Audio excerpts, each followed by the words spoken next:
গঠনমূলক বক্তব্য নিয়ে আসার জন্য সবিনয় অনুরোধ জানাচ্ছি।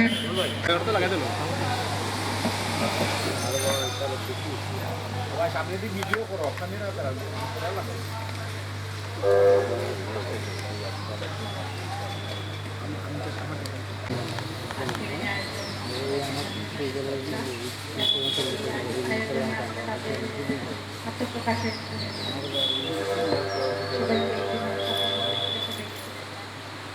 উপস্থিত আমাদের সব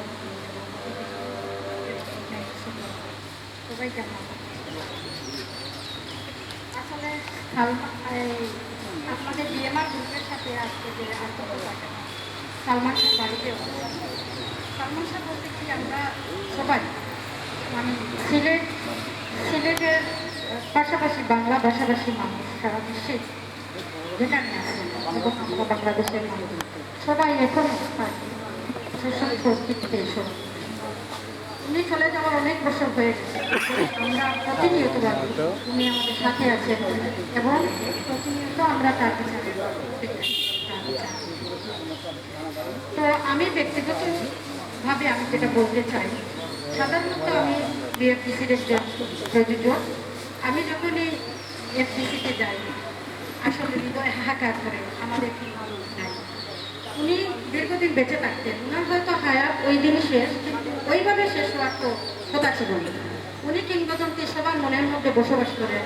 ওনাকে রেখে আমরা কিন্তু এখনো বাংলাদেশের চলচ্চিত্র বাংলাদেশের কৃষ্টি কালচার ওনাকে রেখে এখনো পালন হয়, ওনাকে স্মরণ করে পালন করা হয়। কিন্তু আমরা এতদিন অপেক্ষায় আছি ওনার বিচারে। আমরা চাই ওনার সুস্থ বিচারের মাধ্যমে আমরা প্রকৃত দোষী যারা তাদের চিহ্নিত হোক এবং তাদেরকে আইনের আওতায় আনা। আমি কাছে থেকে সালমান শাহের মায়ের নীলা কালার কান্না দেখেছি। এখনো আমার গা শিহরিত হয় ওনার এই সংস্পর্শে ওনার যে কথাগুলো আমি শুনেছিলাম এবং ওনাদের ড্রয়িং রুমে সালমান শাহের যে ছবিগুলো আমি দেখেছিলাম, গা শিহরিত হয় ওনার ছবিগুলো এখনো দেখে। আমরা ওনার ছবি দেখে দেখে কিন্তু বড় হয়েছি। আমরা যখন ধরেন ছবি দেখার বয়স বা এখন আমরা দেখি, কিন্তু তখন তো আমরা এখন দেখলে আবেগে আপ্লুত হয়ে যাই, তখন আমরা অনুপ্রাণিত আনন্দিত কথা। তো সর্বোপরি কুমকুন্দামার আমি সুস্বাস্থ্য কামনা করি। উনি যে একজন একজন মা বাবা হয়তো এতদিনে ক্লান্ত হয়ে যেতেন। একজন মামা আমি আপনাকে রেসপেক্ট এবং সম্মান জানাই। উনি যে এতদিন থেকে ধৈর্য ধরে এই বিচারের অপেক্ষায় আছেন, প্রতিনিয়ত উনি যেভাবেই সুযোগ পান, যেখানেই সুযোগ পান, উনি তার পাবনার বিচারের জন্য উনি আকুল আবেদন জানান। কিন্তু উচিত কিন্তু এতদিন হয়ে গেছে আমরা সবাই এই বিচারের অপেক্ষায়। তো আজকে বিএমআর গ্রুপকে আমি স্বাগত জানাই, সাধুবাদ জানাই।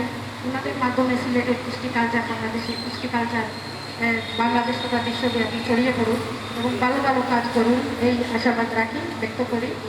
আপনাদের সবার সুস্বাস্থ্য এবং দীর্ঘায়ু কামনা করি। এখানে উপবিষ্ট আমাদের সাংবাদিক অঙ্গনের বড় ভাই এবং বিভিন্ন টিভি চ্যানেল এবং অনলাইনের মাধ্যমে যারা আছেন সবাইকে আমার পক্ষ থেকে অসংখ্য ধন্যবাদ।